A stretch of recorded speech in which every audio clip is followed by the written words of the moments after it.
Hey everyone, FPS Chazzle here, and today I'm gonna really try and explain the shadow zone a bit further. I made that SSP video, but didn't really go into it in too much detail, and there's some important nuance about the shadow zone and the layer that need to be described that you guys should really know about here.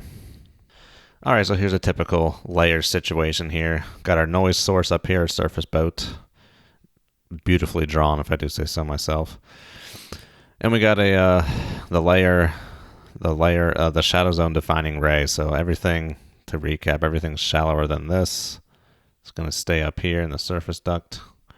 And then everything deeper than this is going to be able to go down. But then at this point here, this first sound wave here defines the shadow zone.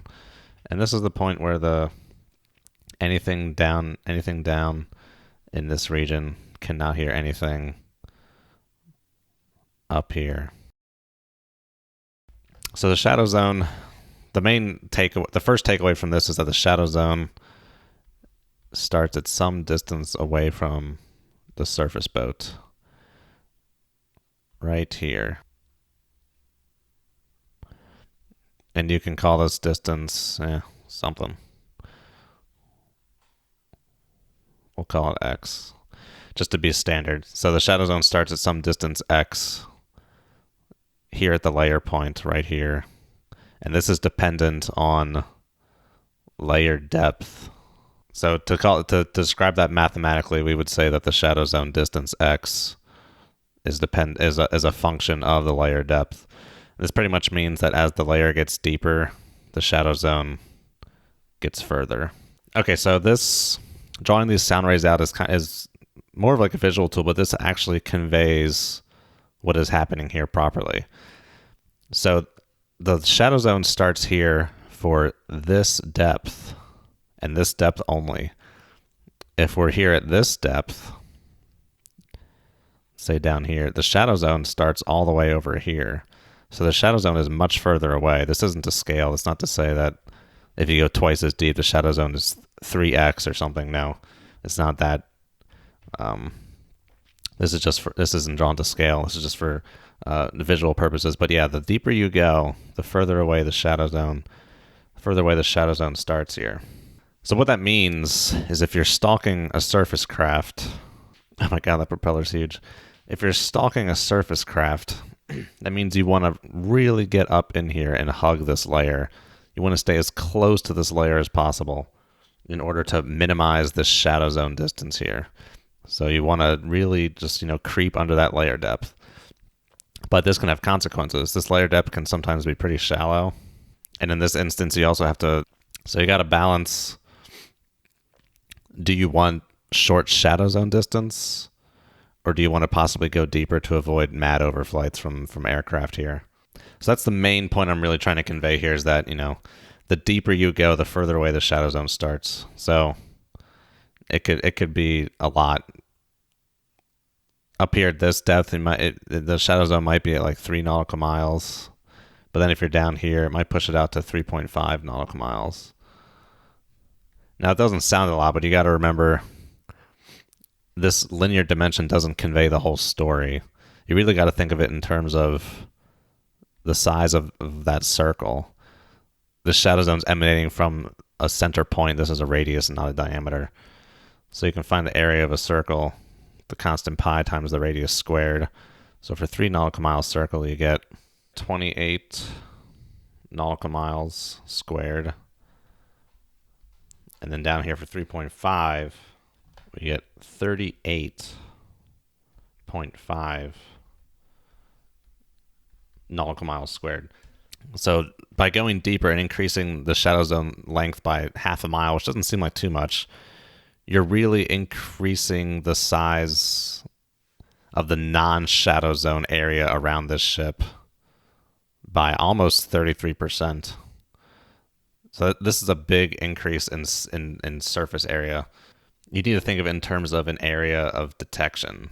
So sure, like the shadow zone distance length is only increasing by half a mile, but you're really exposing yourself to this much more surface area. So if you're depending on what kind of a size surface group you're going against, this could be the difference between I don't know, maybe one ship hearing you over here, and then three ships hearing you over here. So it's definitely something to be cognizant of. Personally, I think it would be better to try and hug the shadow zone, at least at first. And what I mean by hug the shadow zone is hug the layer.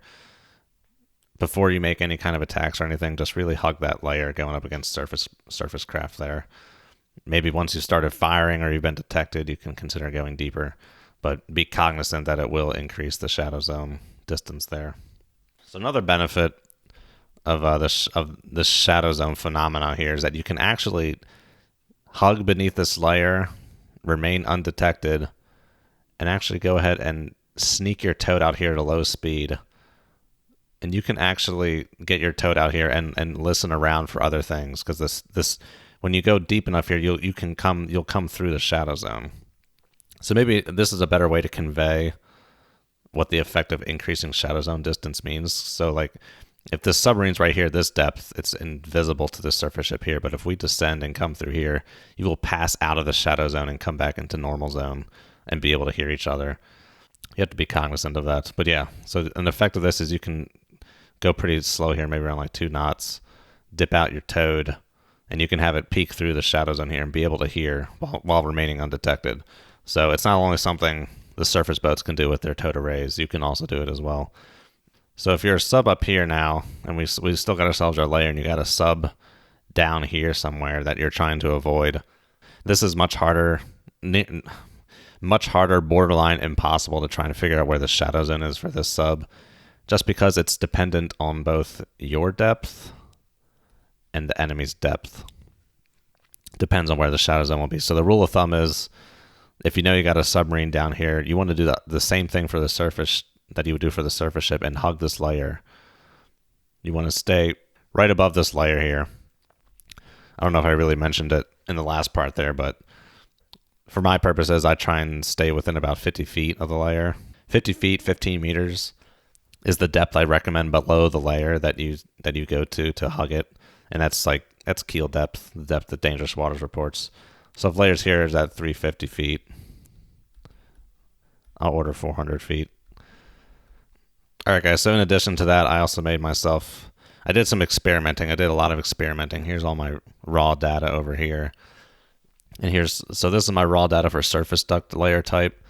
As you can see, there's a big variation. So the surface duct layer type ends here. This is all surface duct data. So you can see for the surface duct type, it really gives you deep layers. This is in feet. 1128 as a layer. That's insane. But over here for convergence zone, it gives you much shallower layers. So I went ahead and developed some shadow zone distance numbers here. This was in a Seawolf against a cargo ship. And I made sure to derive these distances with shipborne sensors, not the toad. So like the spherical, because the toad has a variable depth, and that changes how this works out here. So I went ahead and plotted this data, and you can see it's got a pretty nice linear fit here. R squared of 0.91. R squared equals 1 basically means a perfect fit. R squared equals 0 means no correlation. So I went ahead over here and tabulated some of this data for you here. So at a layer of 270 feet, your shadow zone starts here at about 2.6 nautical miles, all the way down to this deep ass layer at 1100 feet. Shadow zone starts at 5.2 miles. Now this is pretty valid from the submarine's perspective, but when I went ahead and tried to reproduce this as a surface ship looking for a submarine, I was getting some weird data. So I'm gonna have to try and do that again at some point, try and see what comes out of that. But from a submarine's perspective, this is valid. You won't really see anyone until you get to these kinds of points here. So the shadow zone here is pretty sensitive to depth.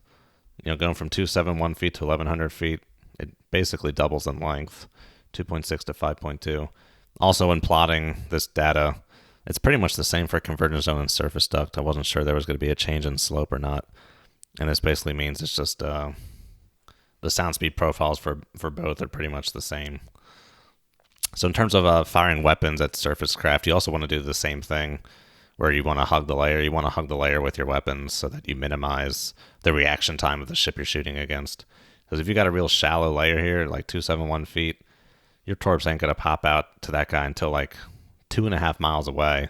That's very little time to react, so be sure to use your shadow zones well. So to summarize the video, the main takeaways are: hug the layer, use this tabulated data here to try and figure out how far away the shadow zone is. Be aware that if you dive too deep, you will come out of the shadow zone and be audible to enemy craft. And you can also go very slow, hugging that layer, and have your total rate dip beneath the shadow zone and listen to guys on the surface so you're not completely blind. So I hope this video helped you guys out. I'm trying to get back into doing more of these explanatory, sciencey type videos. Anyway, thanks for watching, guys. Have a good one. And as always, good hunting.